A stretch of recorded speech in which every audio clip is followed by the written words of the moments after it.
नमस्ते दोस्तों, the world of GK and GS में आप सभी का स्वागत है। डीएलएड प्रवेश परीक्षा 2024 को ध्यान में रखते हुए सामाजिक अध्ययन के कुछ प्रश्नों को देखते हैं, जो परीक्षा की दृष्टि से काफ़ी महत्वपूर्ण है। सामाजिक अध्ययन का पहला प्रश्न है, प्राथमिक ऊर्जा का उदाहरण नहीं है। इसका सही उत्तर होगा विद्युत। विद्युत प्राथमिक ऊर्जा का उदाहरण नहीं है, जबकि विद्युत द्वितीयक ऊर्जा का उदाहरण है। वहीं प्राकृतिक गैस, कोयला, पेट्रोलियम प्राथमिक ऊर्जा का उदाहरण है। दूसरा प्रश्न है, विधान परिषद की स्थापना को भारत के संविधान के किस अनुच्छेद में परिभाषित किया गया है? इसका सही उत्तर होगा ऑप्शन सी, 169वां अनुच्छेद। तीसरा प्रश्न है, तेलुगु स्वाभिमान का नारा किस राज्य में दिया गया? इसका सही उत्तर होगा ऑप्शन ए, आंध्र प्रदेश।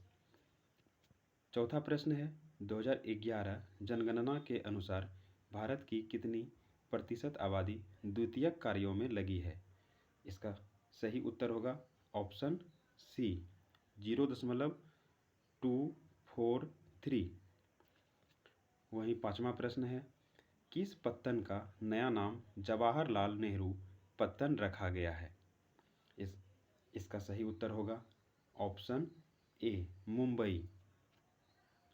वहीं छठा प्रश्न है, सर्वप्रथम कॉमन सेंस की रचना किसने की थी? इस प्रश्न का सही उत्तर होगा ऑप्शन बी, थॉमस पाइन। वहीं सातवां प्रश्न है, भारत में निष्पक्ष निर्वाचन की प्रक्रिया के संचालन का दायित्व किस पर है? इस प्रश्न का सही उत्तर होगा ऑप्शन सी, निर्वाचन आयोग। वहीं आठवां प्रश्न है, इनमें से भारत में सबसे बड़ी जनजाति कौन है? इस प्रश्न का सही उत्तर होगा ऑप्शन डी, भील। वहीं नौवां प्रश्न है, जेम्स वाट ने किस यंत्र का आविष्कार किया था? इस प्रश्न का सही उत्तर होगा ऑप्शन बी, वाष्प इंजन।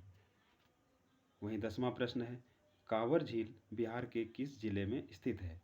इस प्रश्न का सही उत्तर होगा ऑप्शन सी, बेगूसराय। वहीं 11वां प्रश्न है, भारत के प्रथम मुख्य चुनाव आयुक्त कौन थे? इस प्रश्न का सही उत्तर होगा ऑप्शन सी, सुकुमार सेन। 12वां प्रश्न है, द्वितीय विश्व युद्ध में धुरी राष्ट्र में कौन सा देश शामिल नहीं था? इस प्रश्न का सही उत्तर होगा ऑप्शन डी, सोवियत संघ। वहीं 13वां प्रश्न है, बालाघाट खानों में निम्नलिखित में से किस खनिज का खनन किया जाता है? इस प्रश्न का सही उत्तर होगा ऑप्शन बी, मैग्नीज। वहीं 14वां प्रश्न है, निम्नलिखित में से कौन खरीफ फसलों का उदाहरण है?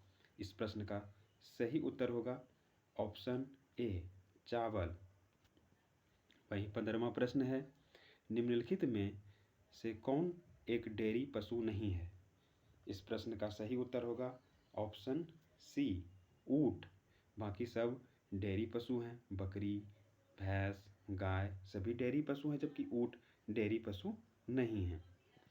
16वां प्रश्न है, पृथ्वी के अक्ष के सिरों को कहते हैं? पृथ्वी के अक्ष के सिरों को ध्रुव कहते हैं। इस प्रश्न का सही उत्तर बी होगा, ऑप्शन बी, ध्रुव होगा। वहीं 17वां प्रश्न को देखें तो इनमें से किस देश को सामाजिक विभेद के कारण विखंडन का सामना करना पड़ा? तो इस प्रश्न का सही उत्तर होगा ऑप्शन डी, यूगोस्लाविया। वहीं 18वां प्रश्न है, रेशम मार्ग कहाँ से शुरू होता था? तो इस प्रश्न का सही उत्तर होगा ऑप्शन ए, चीन। ऐसे प्रश्न डीएलएड परीक्षा में बार बार पूछे जाते हैं, जिसको हमेशा याद रखें। नेक्स्ट प्रश्न है, 19वां प्रश्न देखते हैं। तो एल नीनो की उत्पत्ति किस देश के तट पर होती है?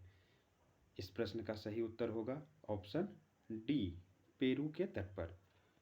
वहीं 20वां प्रश्न को देखते हैं। 20वां प्रश्न है, बोबोन राजवंश जिसे फ्रांसीसी क्रांति के दौरान अपदस्थ कर दिया गया था, को किस संधि पर हस्ताक्षर करने के बाद सत्ता में फिर से बहाल कर दिया गया? तो इसका सही उत्तर होगा ऑप्शन सी, वियना की संधि।